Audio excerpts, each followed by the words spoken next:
I live for the triple triple. The word craziest spanning 2 triple-word score squares, with the Z falling on the blue double-letter score, using no blanks. The score is 3 plus 1 plus 1 plus 10 times 2 plus 1 plus 1 plus 1 plus 1 equals 29 times 9 equals 261 points plus 50 points equals 311 points. This is the current single highest scoring acceptable play in NSA club or tournament history. It was played in 1996 at a club in Detroit, Michigan. I've always felt that if the universe were to give me a chance at a triple-triple, it would be a giant nod, the higher powers giving me a cosmic pat on the back and saying, "Go forth and spread the word." Scrabble is a religion. I don't mean this metaphorically. Well, no more than all religions are metaphors. I'll tell you how I found my religion. I always believed that all letters were not created equal. I mean, they are obviously all important, but they clearly don't all have the same value. Look at Q. It's not even in the word craziest. A novice would assume that the highest score would involve a Q. When I was a child, I thought each letter had its own personality.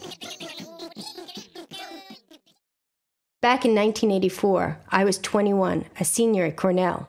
It was 4 a.m. and the coffee was strong, even bitter.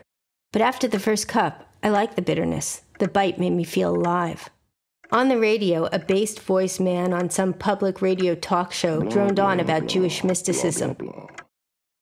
He said something about how numbers have meaning and God speaks to everyone. And it clicked for me.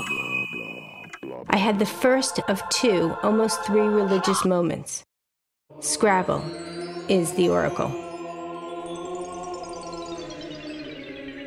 I got out the board. It had been my mother's. I held the smooth tiles, and then, like Mia Farrow in Rosemary's Baby, it all came together.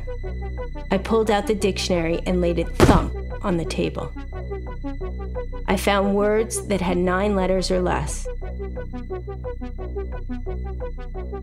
I added the numbers.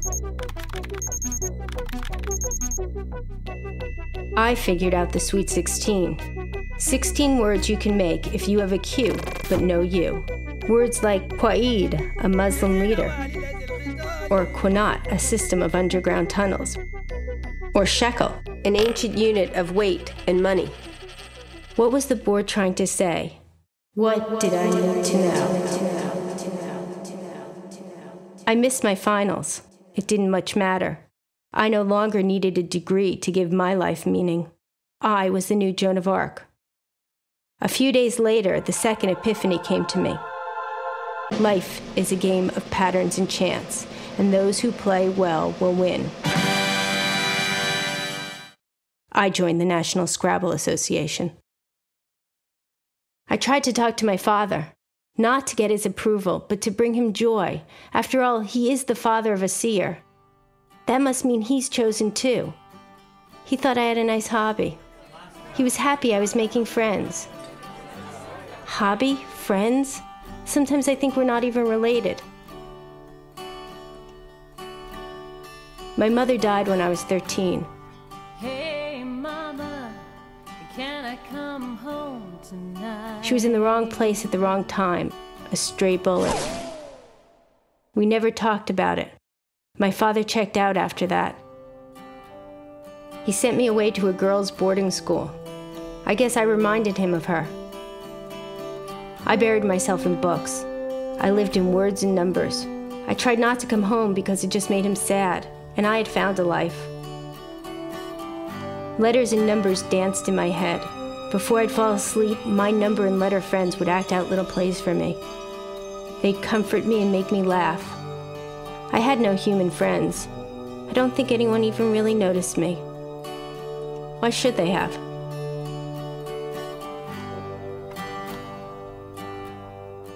I don't remember playing Scrabble before I joined the NSA, and as I said, I didn't really have anyone to play with. I was under no delusion that any of the members of the organization would know that they held the oracle. I had been chosen to tell them in good time. But what a happy surprise it would be. They would be ahead of the game. The others would have to learn the game. And those poor impaired souls like the dyslexics, well, they'd have a harder path. I was prepared and up to the task. I've always felt I had a lot to give. The NSA taught me the rules, and I played game after game. After each one, I would copy the board into a notebook so I could divine the true meaning. I have over 1,700 notebooks, and each tells a tale as meaningful as the Bible. The books are layered in words and numbers, but the message is clear. Life is patterns. Learn the rhythms, the repetitiveness. And when you have that down, when you can recognize the beats, life will change.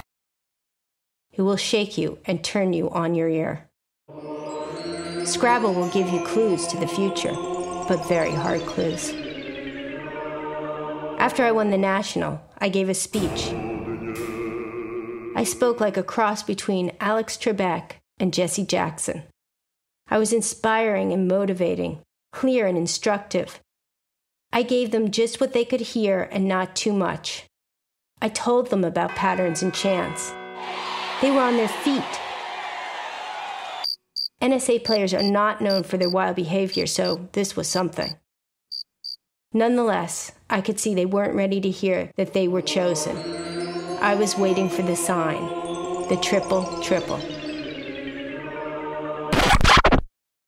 In retrospect, I can see I didn't handle things well. I was playing Albert Hahn. We had been playing about 13 minutes when I saw my chance. I had the letters C, R, A, Z, I, E, and T, and I had the opportunity. The board was mine. The gods were saying, now is the time to tell the truth. I would place my tiles and make my speech, and everyone would know. I was trembling. Albert was placing the S in the word adieu when he grabbed his chest and keeled over.